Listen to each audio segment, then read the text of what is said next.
Hi guys, I'm Kadeja Wexler, the owner of Auggie Bear Publishing, and I would like to give a huge welcome to the book award winner for Most Creative for the 2022 Clara J. Johns Literary Award for Tree Spirit right here, Miss Wannier! Thank you so Welcome! Yes. Before we can't jump right believe it. into it, first of all, congratulations on your win. Thank What you. does the winning this award mean to you?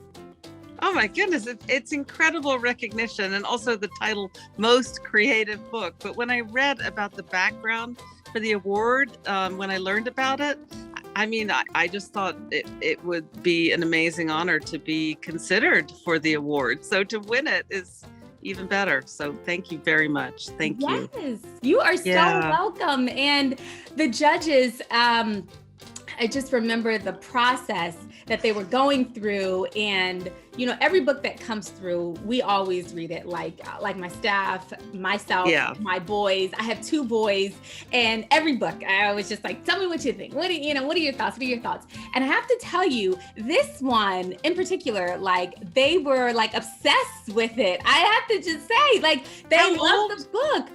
So my oldest is 7.5 and the youngest is 4. You gotta make sure you have the half there. But yeah, 4 and 7, and they just were like enthralled with it. And they just were like, looking at all the pictures and guessing to see what, before we get all into it, but what animal or what thing they may see in the book. And just when I was like, okay, this is really interesting. I love this take on it. And talking to other, the judges, they were just like, oh my gosh, this book is just so phenomenal. It's made one of the judges, her comment was like, she's making me go around looking at trees now, deciding like, what do I see there? Am I seeing something or not? So it's really creative and such a great concept. So tell us how it came about.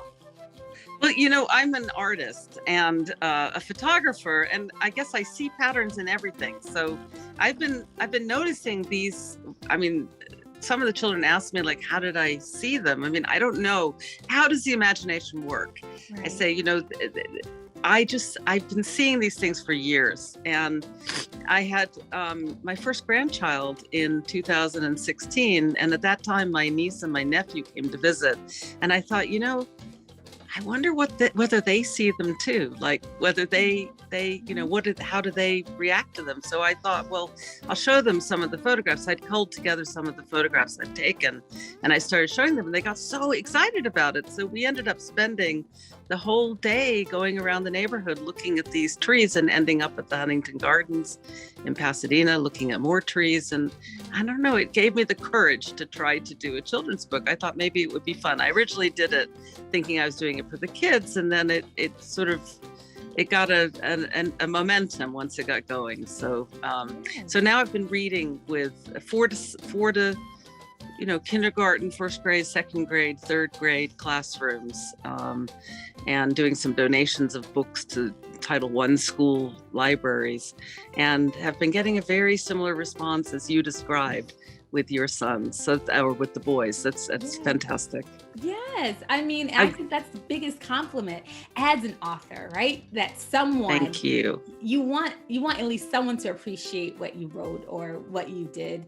But I did it for them. I thought I wanted to wake up the children and just say, believe in yourself, like believe in the thoughts and the ideas that are coming out of yourselves, because that's what builds our world. Right. And to put down a phone or electronic, to look at, just be one with nature. Exactly. And also these skills, particularly as our world is taking away so many of the routine jobs that are now being automated or replaced with drones or robots or what have you, the real work, the real jobs, the real role in life is now going to be to use our creativity, our imagination, and also I also combined it with an understanding of what you're feeling when you're looking, because emotional intelligence is so key to our development. But hope I'm not sounding too much like a teacher. But No. But also as a child, I found it difficult to access my feelings. And so I don't know, it kind of evolved that way. So. Well, it's great. Yeah. And that segues into our next question, which was, what's your background? Well, I'm an entrepreneur. Okay. I have spent my life building companies, and I've been very fortunate to be successful with some of them, which has given me the freedom to do some of these more creative projects, which are not so tied to money. Yeah. And as a grandma now, to think about, I love the chance to develop some of my ideas. So I've been very fortunate to do it in the context of building organizations. But then I went to fashion school and learned to do textile design. Actually, the scarf I'm wearing is one of mine too. Oh, so wow. I have a kind of multifaceted mind, and that I enjoy. Thank you. Yeah. Thank you. This is actually poppies. They were California poppies. I live in Pasadena, California. Oh, wow. But I do a little bit of, I dabble in a few different areas, but now I'm basically retired. I do a little bit of advisory work, but mostly I'm spending my time doing these creative projects. Yes. Oh, that's amazing. And your scarf is absolutely gorgeous. Do you Thank sell you. them? This is the side. No, this has nothing to do with the award. Do you sell them? They're beautiful. Or no, they're. I do. You can look at louisjane.com, LOUISJANE.com. Okay. And they're, yeah. Check them out. Okay. No worries. No worries. So, what is some advice you would give to up and coming authors? Well, to trust your own instincts and to plan out your book, and to if it's a children's book, to test it with children. I spent some time when I first did the first iteration of the book. The hardest part for me was actually how to express what I wanted to convey and what to say. And I ended up writing it in rhyme. And doing it as a poem. And then I sent copies. I called friends and asked them if they had any children in their extended family. So I wouldn't know the child. So there wouldn't be any personal connection to me. Mm-hmm. And so that I could get some real independent feedback. And so I made up about 20 copies and, just by hand, 20 copies, and sent them out to a couple dozen people, and I got this wonderful feedback, which was a full range of feedback. And some of the parents actually took the time. One little girl slept with the book, and her mother sent me the most wonderful comments, and suggesting perhaps this word might be a little bit difficult, and really detailed feedback, the kind of feedback you would get from a professional editor. And then I have a couple of friends who are professional editors, and I sent it to them as well, and they gave me a lot of feedback. And then I iterated it until we were happy with it. And then I've had to find a printer. I've managed to find a very good printer in the United States, in Wyoming. Mm-hmm. And they had done a lot of children's books and also a lot of books for National Geographic and other places. There's a lot of printing these photographs and printing the acetate overlays. Yeah. We haven't talked about that. One of the most interesting things I think the children love is that when you open the book, the first page is, what do you see when you look up at this tree? Yes. And then maybe you want to show it to them. Yeah.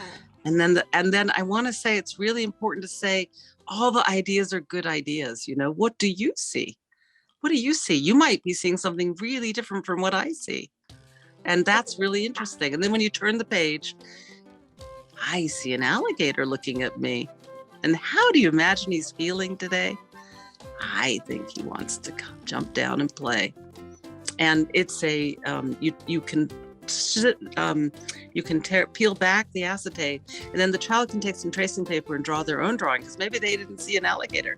Maybe they saw a dinosaur or something else. That was exactly what I was going to say. When we're dinosaur lovers in our household, but instantly I didn't lead the witness because I didn't read it. We always looked at everything together, but I was like, this looks like a dinosaur to myself. And my youngest was like, I think that's a dinosaur. And my oldest was like, it could be, but it could be a crocodile. I don't know, a reptile. I don't know. And I was like, okay, well, we'll see. And then, just really got the imagination flowing. And there was one, first of all, like, With every book that you send, do you write a handwritten note in all of them? Well, not in every single one, because some of them are going through bookstores now. Yes, but right. yeah, but in the beginning, I did. Yes, it's just lovely, absolutely. And I'm happy to do that for anybody that would like a book autographed. Yes, it was one other, and then I was like, oh, I saw that. Oh goodness, I can't think of it now. The birds. I mean, everything about this book is just fantastic. And so you knew that you wanted to have this, what did you call it? A non-overlay, but what did you call this? It's actually a piece of acetate, Okay. which is what's caused us some complication with the pricing now, but because it's oil-based and we know what's going on in the world. But Yeah. it's a sheet of acetate, and it creates a clear transparency. But in the back of the book, every book includes a few sheets of tracing paper. Of course, you can buy some more of your own, or use any kind of clear, so that you can put it over the drawings. And there are also additional drawings and photographs in the back where you can make a few more of your own. Yes. This one here. So I'm curious. Me personally, I just need to know what did you see when you were here?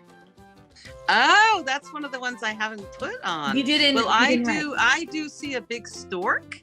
Yes, me too. A big stork. Do you also see a big stork? I did, and I still do. I was like, yeah. Okay. Or a pelican.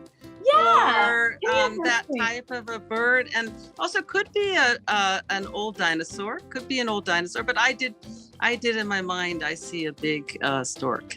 Yeah, a stork, a pelican, or even like a vulture. Like, I don't know. Oh, could be a vulture also. Could. Yes. Like, and how do you imagine?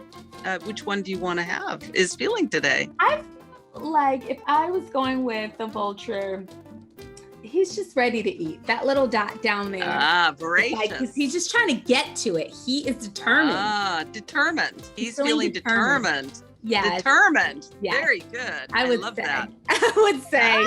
Yes. I just love this book personally. So where can people find Tree Spirits? Where can they get it? Well, it's available on, Amazon and under Tree Spirits Book by Louise Wannier. And it is available on treespiritsbook.com.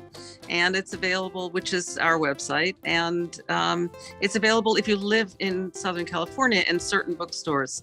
And hopefully it will be available more broadly very soon. Yes. Do you have any upcoming events that we should know about?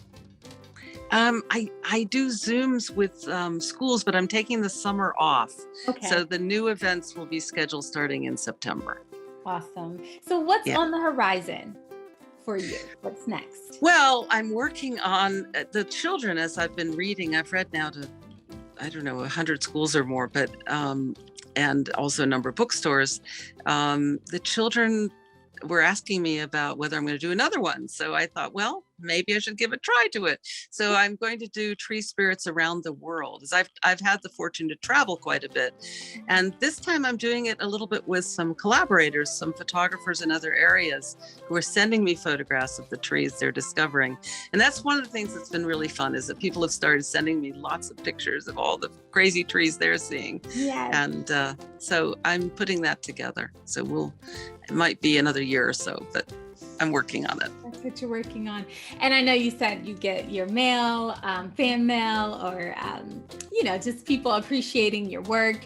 What has been some of the craziest, maybe pictures or things that people have said they've seen from, I don't want to give it away, but in some of the pages that you have free? Well, I think it's really not so much the craziest as just the variety. So like the picture that's on the front of the bunny with the bunny inside, that one can go anywhere from a rhinoceros to a bear to a squirrel to someone said a frog. And actually, I did have, if you look on our website, treespiritsbook.com, we post a lot of the comments from a lot of the children from the readings. So you can read the variety there. And also on our Instagram, which is @treespiritsbook. Everything is at Tree Spirits Book. So. Well, Well, it's been an absolute pleasure getting to know you.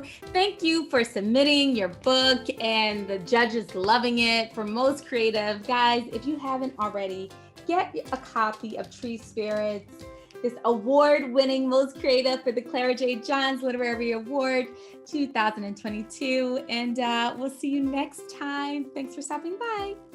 Thank you so much.